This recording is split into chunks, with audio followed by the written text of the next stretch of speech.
Do I need another light? Does that look okay? All right, folks, we are back. We are here in the media bunker, and I was at a thrift shop in Modesto. There's a place near Floyd and McHenry called Priceless Treasures, and one of the gals there, Julie, was generous enough to break up a set for me. So in one of their display areas, they had a 1960s hard shell with a latch case that has a cigarette lighter powered percolator coffee maker and glasses, and it had a brand new half-pound unopened can of MJB coffee. And I asked her, I don't want the kit because the kit was $40, but I said, if you let me have this for 15, I will buy it and I will do a video review. And she was gracious enough to allow me to just buy the coffee out of this 1960s travel kit. So thank you very much, Julie. A little bit about MJB. Growing up in the very back corner of my grandpa's garage, he had tons of metal coffee cans of MJB and U-Ban and Folgers back when it still came in an actual can, a metal can, and he would use them to put nuts and bolts and nails and hardware, and he just kind of had it on the shelf as like a little organizing tool after he drank his coffee. And it seems in the 70s he was drinking a lot of MJB. So MJB coffee, a San Francisco original. Let's talk about the guy, Max Joseph Brandenstein. He was the son of He was the son of a tobaccoist named Joseph Brandenstein. And in 1881, Max started brewing and roasting his own coffee beans. And by 1899, he'd gone into business with his two brothers, Charlie and Eddie, and they had their own coffee and tea business in San Francisco. After the gold rush, San Francisco became a mecca for coffee import. So you had Hill Brothers Coffee, and then you have MJB Coffee.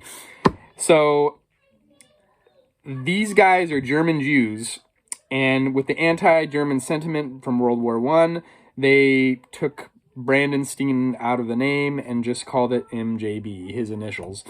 So they were trying to conceal their identity and not have any of the sibling rivalry take place by just having MJB. This company was family owned until 1985. It would be acquired by Nestle. Their San Francisco headquarters would close in 1997. Sara Lee bought them in 1999. And lastly, an Italian company by the name of Massimo Zanetti bought them in 2005 for like $82 million from Sara Lee, and they've owned it ever since. So what's special about this can is it is the original MJB coffee. This can dates from the 60s or early 70s, and it is unsealed. Something else that is important is they started using vacuum canning by 1914 as well. So this is vacuum sealed. It's never been opened. And huge shout out to my friend Sean on Instagram, who's up in Canada.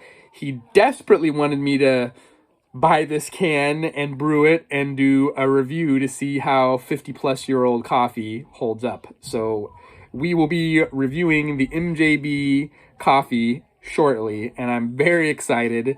It's been in the works for about a week. I've been going back and forth. Okay, so it's new enough that it has zip codes, so probably late 60s, San Francisco, California, 94107, MJB Co. But there's no code date anywhere. There's a stamp on the bottom that says D262, not 1 ounce of rust or corrosion on the can. And I feel kind of guilty opening a can that's been sealed for 50 years, but for the channel and likes and shares, we're going to be brewing the MJB coffee post-haste. So hang in there. We'll be right back. Okay, so here we are with the Bonavita 8 cup. This was a wedding gift from one of my best pals, Vince Ochoa, formerly of the OC and of late Salt Lake City, Utah. Where's your car? He gave this to us as a wedding gift in 2013, and now you can pay between $180 and $200 to get the Bonavita 8.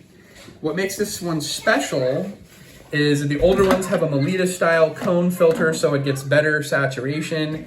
And if you see here, it has a shower head coffee drip to get better saturation of the beans.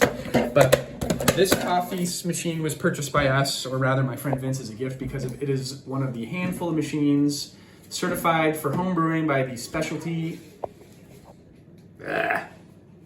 hang on. Specialty Coffee Association, I believe is what it's called. Yes. So this brews the beans between 176 and 185 degrees. And this is 10 years old, still works great.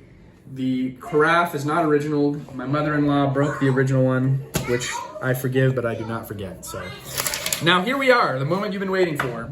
MJB coffee from the late 60s or 70s. We're not really sure because there's no code date on there. So I go and I get Trader Joe's size 4 filters. I got 4 cups of water in there for 4 cups of coffee. And then I got my measuring spoon. Can opener. I honestly feel bad. Oh, did you hear it? It had a vacuum seal still.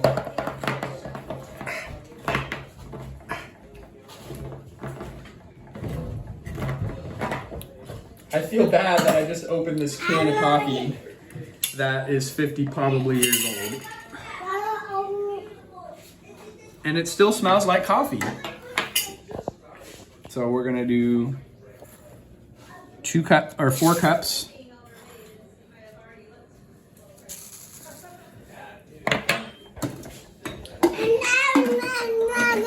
And you could stop the camera now, Mom. Okay, so now we have brewed the coffee.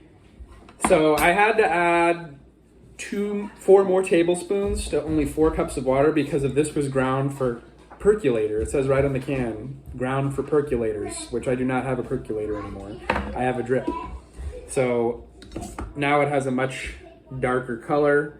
So again, we have 8 tablespoons of coffee for 4 cups of water, which is way overkill, but percolators, it steeps and steeps and steeps and steeps, and a drip, it just goes right through. So we'll see. I knew that this was probably still okay, and it has a very rich coffee aroma. Even now, holding it, I can smell it.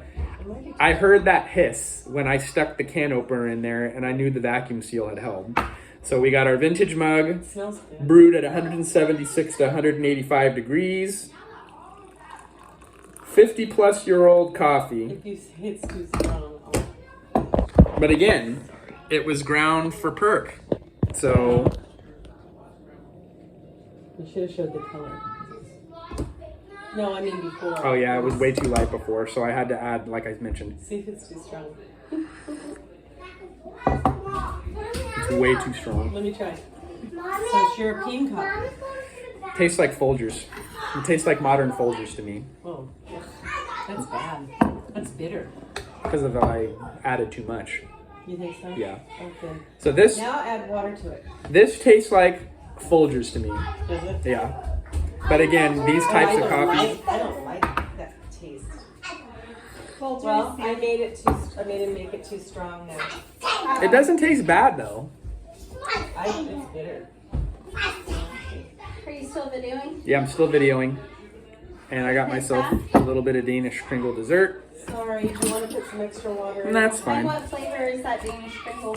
This is the raspberry Kringle from Trader Joe's. Yum. You're welcome. Thank you, Mom. Eat your heart out. Okay, so So it's way too strong. Sorry, son.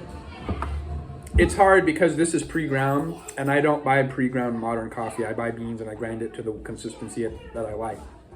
For an automatic drip. This, like I mentioned, it's ground for percolator, which it was the coffee standard for home brewing back in the day. But it probably would have worked if you hadn't made it extra strong like I thought. I don't think it's bad. Okay. It's amazing how the flavor is still there. Like I said, when you heard that whoosh from the can opener, you knew that the vacuum seal had held, and it still has. It still has a coffee flavor. Could smell that. It does. It smells great. Does it smell good? Oh yeah. Yeah. So It smells really, really good. if I could rate the flavor of this coffee, It's a weird smell. it's 50 plus years old. The more So you smell it, it smells a little weird. oh no, my mom's shaking her head. I don't know. Yeah. Okay, be careful. It might be. You have to let that out. It might have gotten rancid, or it might have gotten, just old. Oh no, It what does if it's have a- moldy?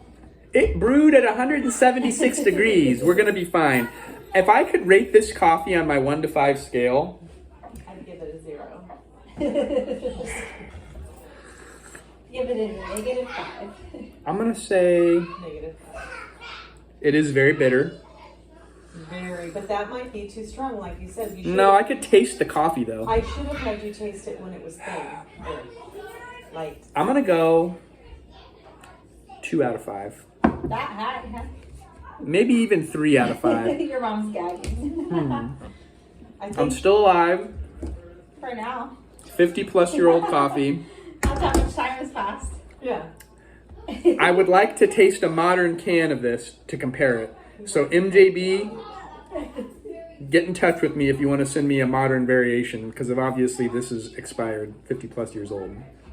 Until next time, thanks for watching. We'll see you then.